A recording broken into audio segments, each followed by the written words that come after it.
At the beginning of this year, we saw a horrifying number of femicides in the GTA. Tonight, in the second part of our deeper look at what is being called an epidemic, we examine intimate partner violence. If you think violence against women is on the rise, those on the front lines will say you're right, and the numbers back them up. A beloved Toronto teacher has been identified as York Region's latest murder victim. A quiet residential neighborhood here in Ajax, now the scene of a crime after a woman was found dead. The body of a 42-year-old woman was found in the unit behind me. 2024 got off to a deadly start. 23 women have been murdered in Ontario since January. Most were killed in their homes by a man they knew. The victim and the male are known to each other. According to OAITH, the Ontario Association of Interval and Transition Houses, which tracks femicides from media reports, the number of women killed each year in Ontario has gone up by 68% since 2018-19. That year, there were 37 femicides. The number sharply increased in 2020 when the pandemic was in full swing.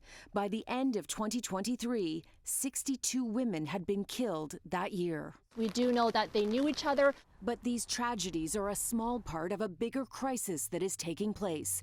The numbers show many other women are suffering and trying to get help. 911, can you please fire ambulance? Calls to police are on the rise. In York Region, for example, domestic violence calls have risen 31% in the last 5 years.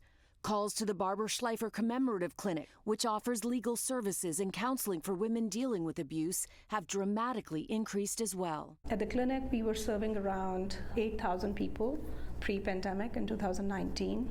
And last year, in 2022-23, we served around 14,000 people. That is a 75% increase.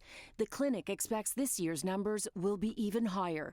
But it is getting harder for women in crisis to escape the violence. The shelters are full. We are constantly turning women away. That's frightening.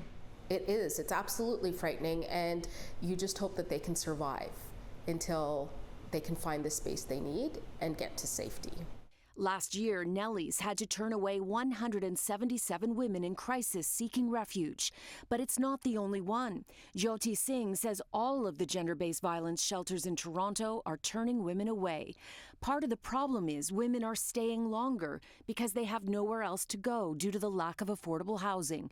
In theory, they're supposed to stay at a crisis shelter for about 3 months. If we could get them out in 6 months, I'd be really, really happy, given what we have. But now it's up to a year.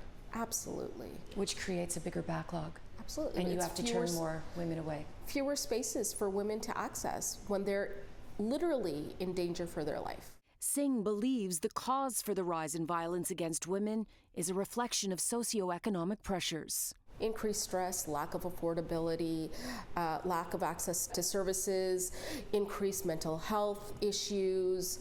All of these things compound and ultimately will lead to some form of violence. This is a public health emergency.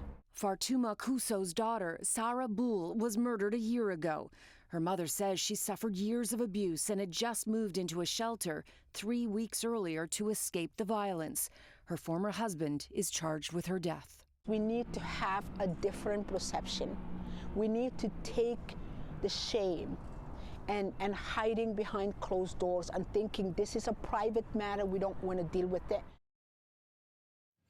Jyoti Singh from Nellies tells me Toronto would need to double the number of women's shelters to keep up with demand. If you or someone you know needs help, there is a website that shows support services available for survivors of gender-based violence. It is mulberryfinder.ca.